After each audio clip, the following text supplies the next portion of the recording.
Salut, alors aujourd'hui je vais reprendre le fil d'une série que j'avais entamée il y a un certain temps, qui s'intitulait La bibliothèque de la facto. Et aujourd'hui je vais te parler de cet ouvrage, donc No Filter, de Gordon Lade, paru aux éditions Erol.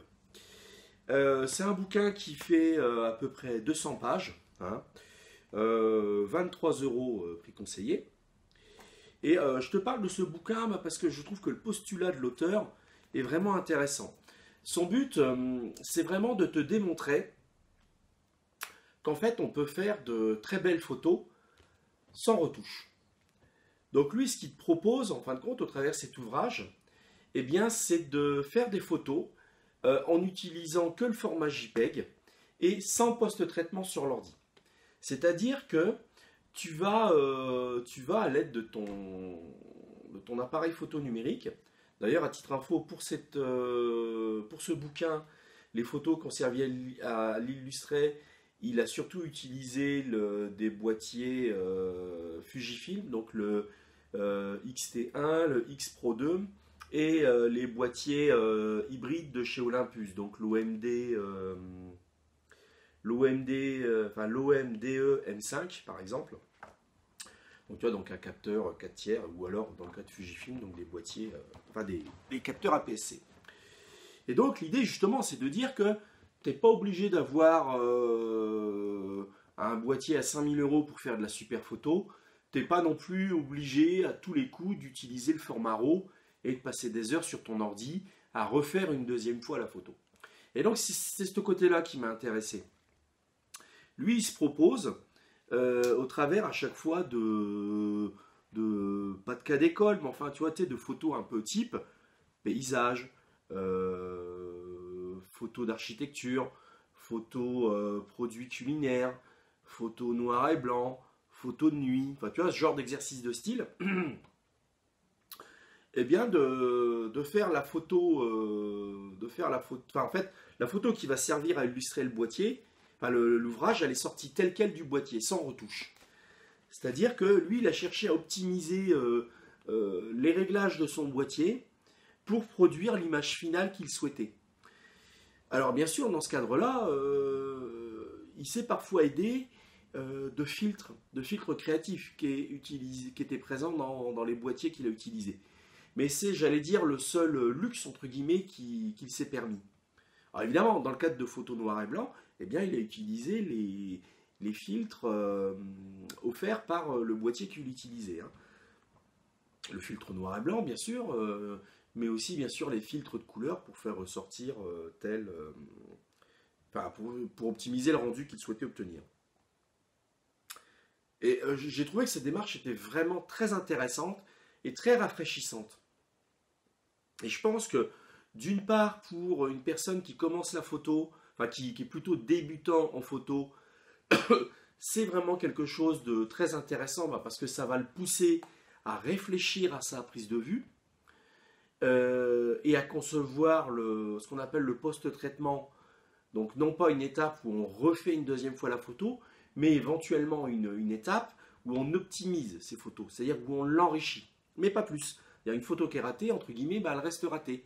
Et la raison d'être de Photoshop ou de Lightroom, c'est pas de revenir sur une photo ratée. Non, non, c'est d'optimiser une photo qui a été correctement effectuée. Alors donc, en gros, la maquette du bouquin, c'est en belle page, tu as une photo, hein, là, la photo finale, donc la photo brute de pomme telle qu'elle a été réalisée dans l'appareil photo, dans le boîtier. Et puis là, ici, en fausse belle page, donc il explique sa démarche. Hein, et il te donne ici les exifs, hein, c'est-à-dire le boîtier qu'il a utilisé, l'objectif, le zoom qu'il a utilisé, la focale employée pour la prise de vue, enfin pour réaliser cette image, le temps de pause, l'ouverture, les ISO, éventuellement les filtres employés. Hein. Et ici, il va expliquer le contexte, c'est-à-dire le pourquoi, le quand, le où, le comment. Hein. Et puis on a un petit laïus là un peu en conclusion. Alors c'est intéressant parce que, encore une fois, au travers le texte, il t'explique un peu ses recettes, la manière dont il aborde tel ou tel sujet. Et rien que ça, c'est assez sympa à lire. Hein. Le petit reproche que je pourrais faire, c'est que je trouve ils auraient dû peut-être regrouper un petit peu les photos par thématique, c'est-à-dire par exemple toutes les photos noir et blanc ensemble, toutes les photos d'architecture ensemble, toutes les photos de nuit ensemble, toutes les photos culinaires ensemble, etc. Et là, je trouve que ça aurait été vraiment intéressant. Enfin bon, je veux dire, si toi tu t'intéresses, je sais pas, à la photo architecture, rien ne t'empêche de lire à la file, comment dirais-je, les laïus concernant les photos d'architecture, hein, par exemple. Puis bien sûr, moi qui ai apprécié le bouquin, à la limite, j'aurais apprécié qu'il s'attarde un petit peu plus, finalement. Tu vois, que son laïus fasse plutôt 2 pages plutôt qu'une. Enfin bon, voilà. Ça, c'est parce qu'on a envie d'en savoir plus. J'ai été accroché par sa démarche et donc, j'allais dire, je n'étais pas rassasié. Alors, pour les photographes plus avertis, ce que j'ai trouvé intéressant, eh bien, je trouve que c'est un excellent exercice de style. C'est-à-dire de se dire, eh ben tiens, je laisse de côté un petit peu l'ordinateur de côté et je fais en sorte de faire des photos exploitables dès l'extraction de celle-ci depuis la carte mémoire, hein. Je trouve que ce serait vraiment un excellent exercice de style à faire. Et encore une fois, dans l'idée que s'il doit y avoir un post-traitement, ce n'est que pour optimiser la photo et non pas pour refaire la vue. Voilà, donc en fait ce bouquin m'a fait un petit peu penser à l'influence de Christophe Béchet, Jean-Christophe Béchet, pardon, je vais y arriver, dont je t'avais déjà parlé. Mais lui, plutôt que à partir de recettes techniques, c'est plutôt lui à partir il s'inspirait plutôt de grands photographes, hein, pour chercher à retrouver pas imiter, mais à retrouver le sens de la démarche artistique. Ça me fait penser un peu vraiment à ce bouquin-là. D'ailleurs, c'est un peu présenté de la même manière, une photo, un laïus, etc., hein. Un contexte développé. Alors, c'est un bouquin qui est sympa parce que vraiment, ça t'amène à réfléchir sur ta pratique à toi de la photo, hein, puisque lui, ce qu'il propose, c'est assez déstabilisant, tu vois. Je voulais pas employer le mot dérangeant, mais ça va un petit peu à contre-courant de l'esprit un petit peu qui est ambiant, qui est développé un peu partout.